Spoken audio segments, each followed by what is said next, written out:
tardes, bienvenidos a este programa Penúltima Palabra de Análisis Deportivo aquí en Teleturquino. Hoy dialogamos sobre el béisbol cubano porque siempre está en la pasión de nuestros aficionados. Hablaremos sobre la actuación del equipo Cuba en la quinta Copa del Caribe y también sobre la próxima edición de la segunda Liga Élite. Quédese con nosotros porque este es su programa Penúltima Palabra, porque la última, esa la dice el terreno.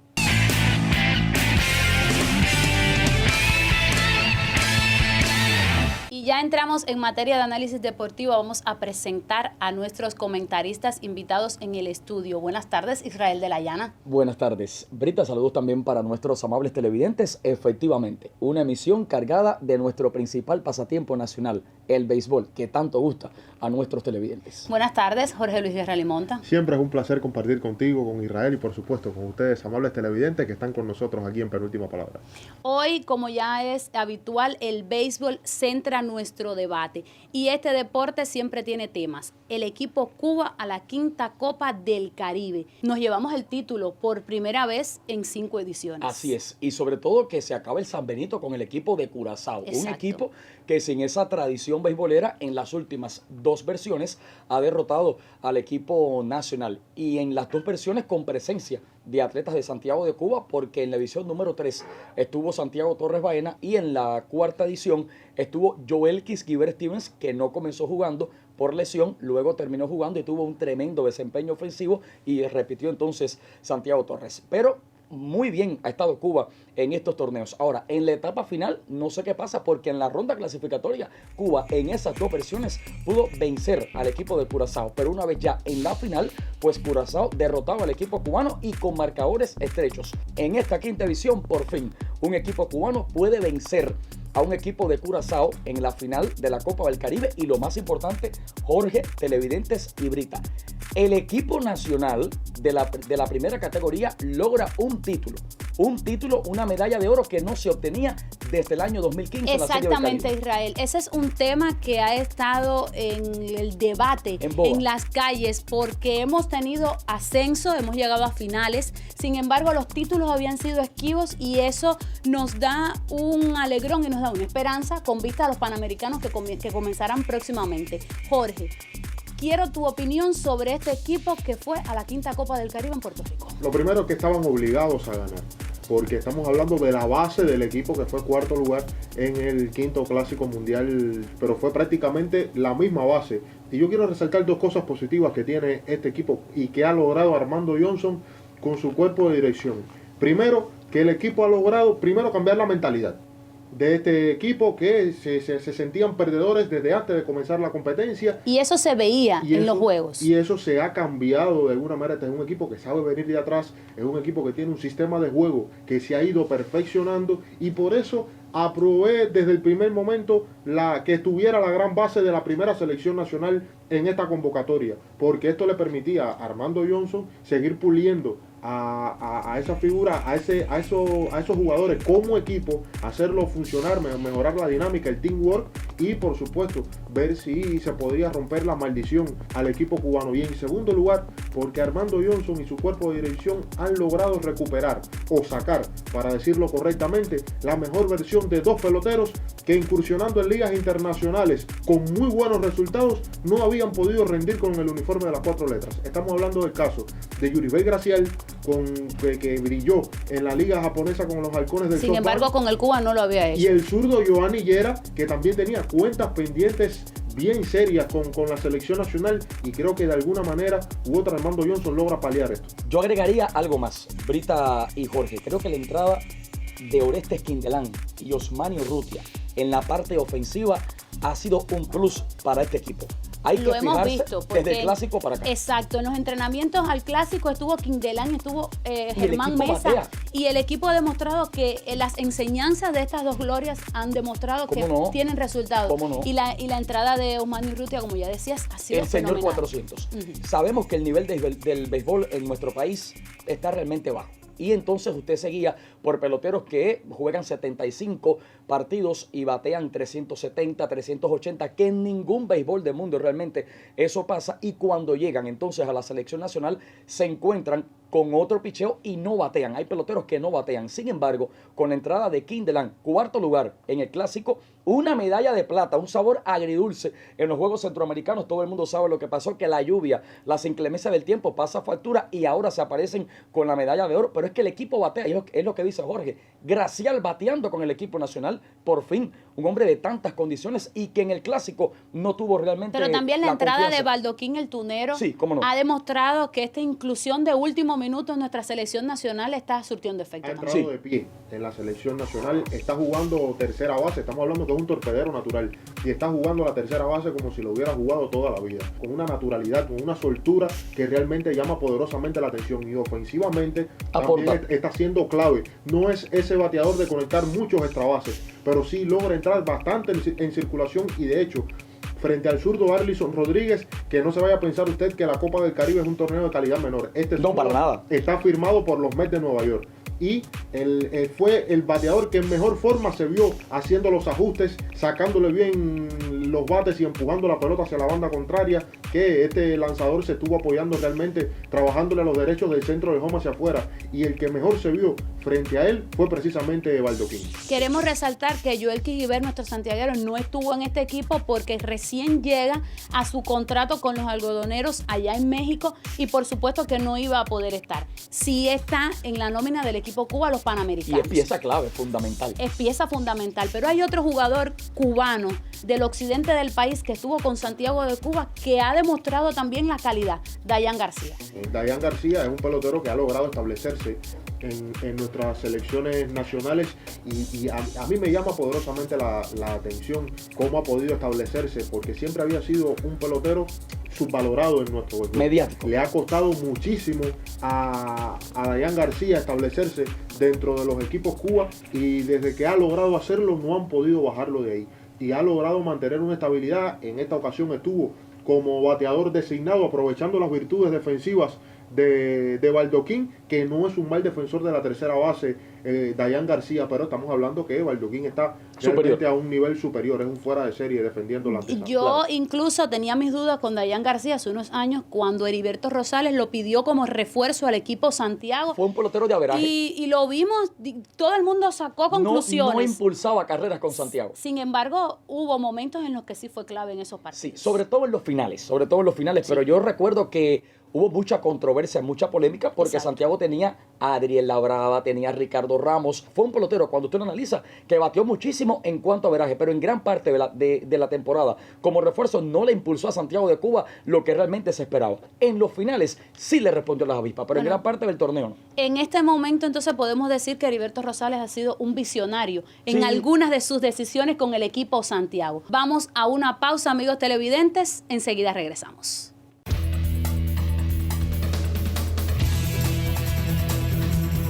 Muy contento por estar aquí con los santiagueros, que es una provincia que siempre me ha gustado, siempre me ha sentido bien y me ha acogido bien, y todo es un trato especial a nosotros los refuerzos. Bueno, yo me he preparado desde que me dieron la noticia, me estoy preparando en las tunas, y ya vine para aquí hace una semana, estoy entrenando. Me estoy preparando y dándole de todo de mí en el terreno para cada salida y cada oportunidad que me dé el DT de Cajigal, aprovecharla. Sí, estoy entrenando ya desde Sinfo, desde que vi la noticia, y me estoy preparando bien, y ya llegué aquí en buena forma, ¿no? Y nada, me han acogido con tremendo cariño aquí y todo bien.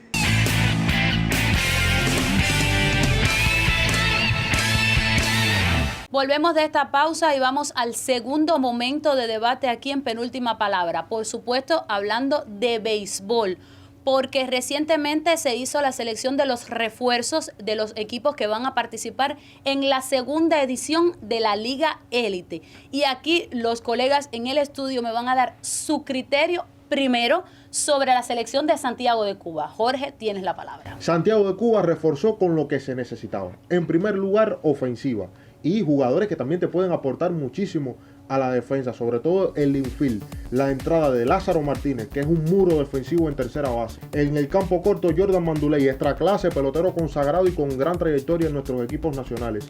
Y el caso de Andrés de la Cruz, que ellos se van a intercambiar esa posición ahí alrededor de la segunda base de camarero y torpedero. Son jugadores que le aumentan la potencia a Santiago de Cuba ofensivamente considerablemente y que también a la defensa aportan muchísimo. ¿Qué es lo que hace falta también y que el equipo Santiago necesita? Dos aristas que necesitamos, ofensiva y defensa. Israel, tu criterio de la selección de Eddie Cajigal. A mí me parece bien, realmente me parece bien, apruebo los refuerzos. Primero que todo, no estoy de acuerdo con la cantidad de refuerzos, realmente. Pero sí me parece que Cajigal pidió bien. Yo he analizado estadísticamente, que me imagino que por ahí se haya guiado Eddie Cajigal con su colectivo técnico.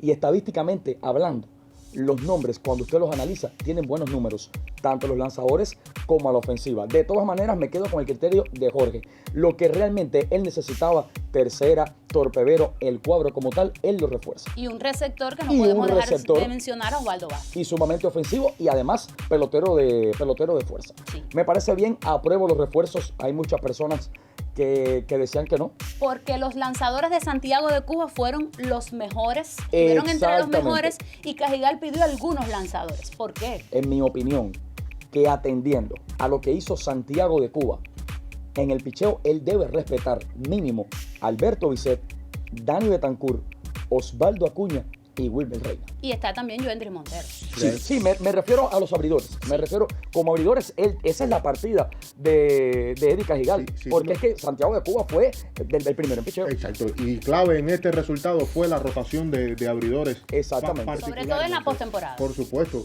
Yo respetaría mucho también eso. Yo creo que, y además, viendo la estructura que va a tener este torneo, en el que se van a jugar subseries de 4 partidos, con un día de descanso, la rotación que le gusta a Jorge Luis Guerra como analista de béisbol es de 4 con Bisset, Wilmer Reina, Osvaldo Acuña y Dani Betancourt, en el orden que lo decida poner Eddie Cajigal. Tener 2 lanzadores por detrás, como Ángel Luis Márquez y Kevin Soto, que sin mucho ruido son lanzadores que aportan muchísimo a cada uno de sus 7 y 2 Kevin Soto. Por demás, Ángel Luis Márquez de San Luis de Santiago. Sí, y que te pueden además suplir alguna ausencia de emergencia. En la rotación de abridores son pitchers que pueden abrir juegos de pelota. Claro. Y te pueden hacer relevos largos. Sabemos que tanto a Bisset como a Dani Betancourt no le podemos pedir salidas de 7 u 8 entradas de actuación. No, ya es excederse. Sin embargo, la decisión de Eddie Cajigal de pedir lanzadores está bien respaldada. Vamos a una pausa, a mis queridos analistas aquí en el estudio, porque este tema del béisbol siempre tiene tela por donde cortar.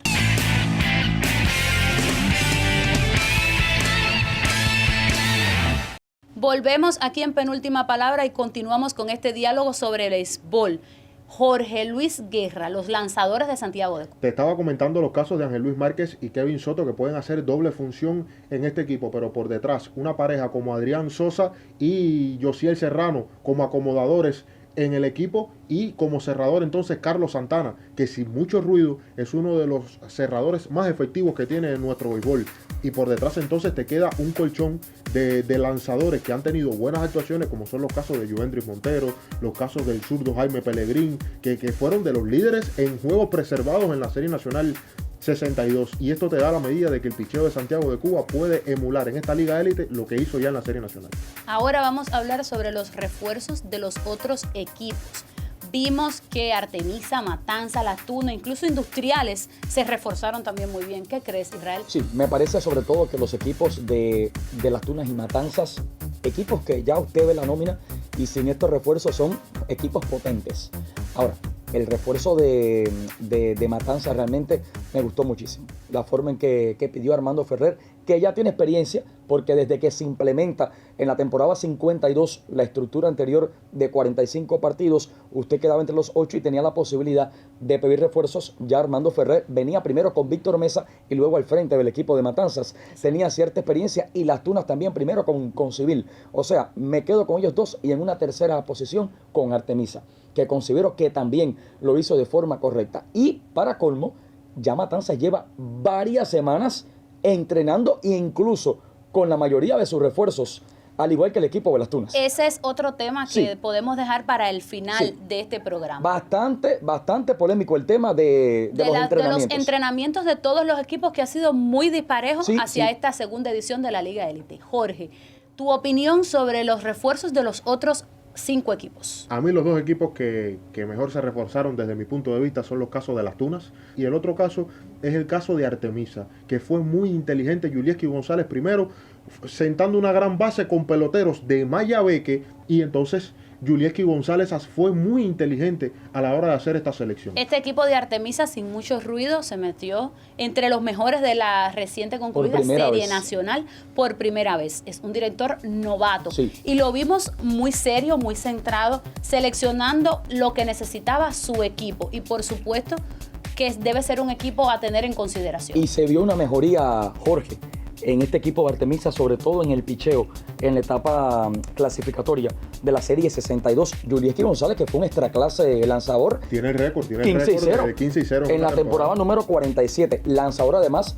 de equipos nacionales, y esa sapiencia un tanto que la mostró a los lanzadores, y se vio un equipo Artemisa realmente que yo me alegré muchísimo que Artemisa se incluyera primero que todo en los playoffs y le dio garra. Tuvimos la oportunidad de verlo acá en el debut de Santiago en esta temporada número Sí, 62, sí. y se vio un equipo Otra cara. de un equipo. Fueron Y- partidos muy centrados, sí, muy sí, cómo no. reñidos. Y Otra cara. recuerdo particularmente después de ese primer partido en el que Santiago logra llevarse la victoria en extra inning, Sí. con el fly de sacrificio de Alexander Yanes, que estaban los ánimos un poco bajos, estaban un poco caídos, y él fue uno por uno dándole ánimo a jugador por jugador cuando estaban realizando ya los ejercicios después del partido, y dándole ánimos. Mañana es otro día. Bueno, pues con esta selección de los refuerzos se concentra un poco más la calidad en estos 6 equipos, y esperemos que la segunda edición de la Liga Élite tenga mejor desenlace que la primera edición. Y mayor ese aceptación también. y ese es el tema para nuestro último momento de debate. Ahora vamos a una pausa.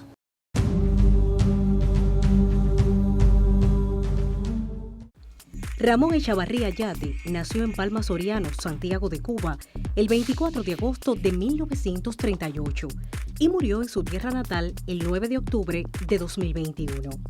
Fue fundador de las series nacionales de béisbol como receptor en el equipo Orientales. En su carrera destaca ser el primer líder en carreras impulsadas con 19. Intervino en 17 clásicos nacionales y defendió los colores patrios en los Campeonatos Mundiales de República Dominicana 1969, Cartagena 1970 y La Habana 1971. En los Panamericanos de Sao Paulo 1963 y 3 Juegos Centroamericanos y del Caribe, Kingston 1962, San Juan 1966 y Panamá 1970. Fue receptor de Manuel Alarcón y Roldán Guillén, 2 excepcionales serpentineros. Ramón Echavarría Yate es considerado como gloria del deporte cubano.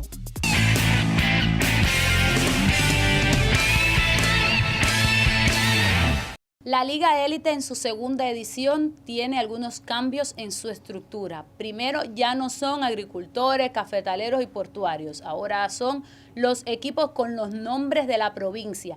Y esta decisión de la Comisión Nacional quizás un tanto buscando más asistencia de público. ¿Qué crees, Israel?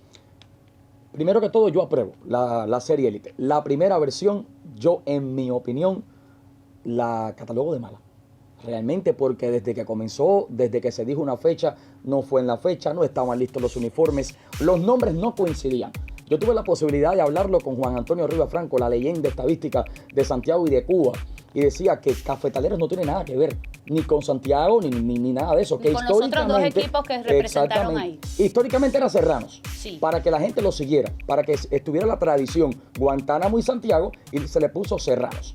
Ahora bien, la serie élite en la primera versión, ya te decía, la catalogo de mala. Pero esta segunda versión me parece muy buena idea, la de Juan Reinaldo Pérez Pardo y el resto de la Comisión Nacional de Béisbol. ¿Por qué razón? No es lo mismo ir al Guillermón Moncada a seguir a Santiago reforzado que ir al Guillermón Moncada a seguir a Cafetaleros.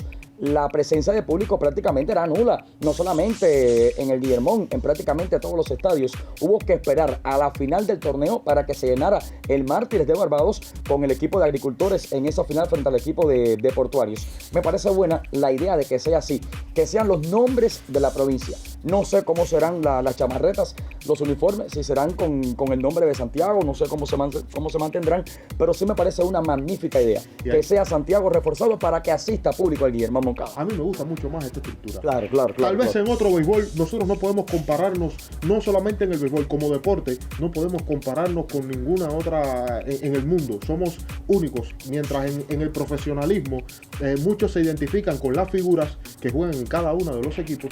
Nosotros nos identificamos con los colores de nuestros territorios que representamos. Tradicionalmente. Exacto. Tradicionalmente. Y esto es muy difícil cambiarlo de un año para otro. Es cierto que ya en los playoffs se vio un poquito más de presencia de público, pero fue en la final. Pero fue en la final nada más. En los inicios de esta primera edición de la Liga Élite no hubo casi asistencia de público. Y hay otra cosa. Pero sobre esta segunda Liga Élite, con esa presencia de Santiago Industriales, el público quizás asista un poco más. Sí, pero no solamente eso. Creo que más allá hay cosas que sucedieron el año pasado que no pueden suceder ahora. Y estamos hablando del caso de la calidad con la que se jugó la primera edición de la Liga Élite. Desluce realmente el espectáculo. Tal vez en los playoffs que se jugó con una pelota mala no se pudo ver. Pero ¿te estás refiriendo a la calidad de la pelota o la calidad con la que los jugadores estaban haciendo la calidad su de la espectáculo? pelota. La pelota no votaba. Se jugó la temporada regular con una pelota a batos. Esto, me refiero a la primera edición de la Liga Élite. Sí. Se jugó con una pelota a batos que tenía muy poco bote. Y recuerdo que... Lo vimos en la Serie Nacional. Sí, en los playoffs de la Serie Nacional lo llegamos a ver, pero lo que sucedió en la primera Liga Élite fue un poco dramático. Recuerdo subseries aquí en el Guillermón Moncada en que los jardineros cubrían prácticamente detrás de la media luna del infield porque la pelota no caminaba. Y eso también da el traste con la calidad de las estadísticas y el trabajo de los lanzadores. Así es. En esta segunda edición de la Liga Élite, Israel, la afición podrá entonces ver un espectáculo de más calidad con Santiago de Cuba. Pienso que sí, a pesar de que hay que ver realmente sobre el terreno qué pasa con Santiago de Cuba, que es un equipo que no va a tener, primero que todo, a Baciel Sevilla. No va a tener a Uday Silva. No va a contar con Joel Quijiver, que por cierto, Quijiver fue el líder de los bateadores de la primera Liga Élite con 357 de averaje. Es cierto que hay refuerzos. Santiago de Cuba comenzó tarde a entrenar. Hay que ver, ojalá que eso no le pase factura, que no tenga déficit de entrenamiento el equipo Santiago de Cuba, que ojalá que pueda tener un buen papel sobre el terreno. Me preocupa la ofensiva del equipo Santiago, realmente no tanto el picheo como su ofensiva.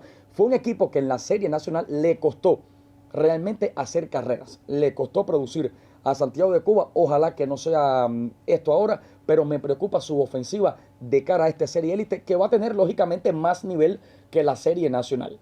Exacto. Jorge, tu criterio sobre este equipo Santiago de Cuba en esta edición de la segunda Liga Élite. Lo primero es que más allá de las ausencias, este es un equipo superior al que jugó la Serie Nacional de Béisbol.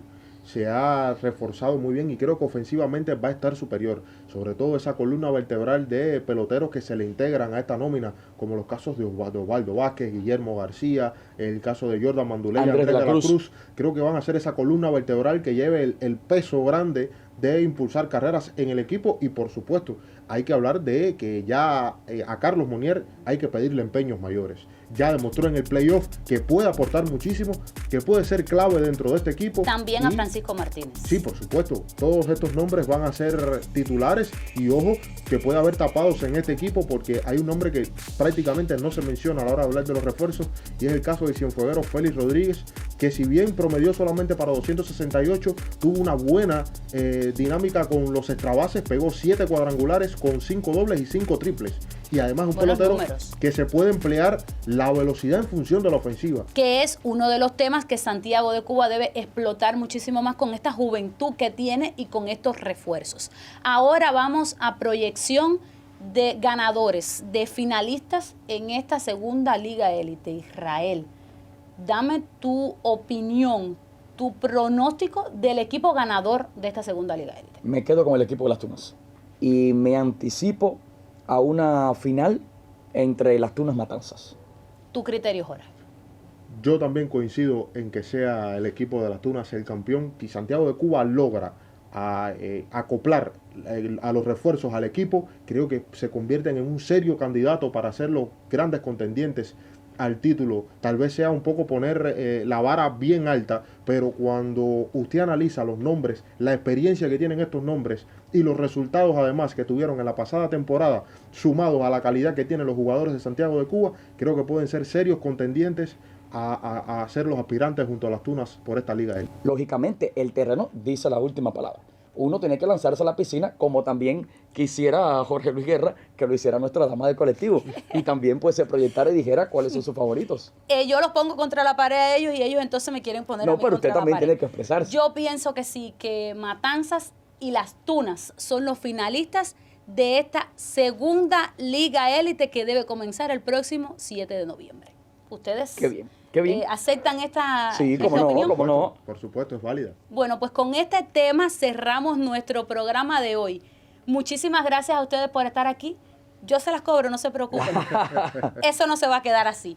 El béisbol en Santiago de Cuba siempre tiene tema para conversar sobre nuestro equipo nacional, sobre el equipo Santiago y sobre esta segunda Liga Élite, como ya les decía, que debe comenzar el próximo 7 de noviembre.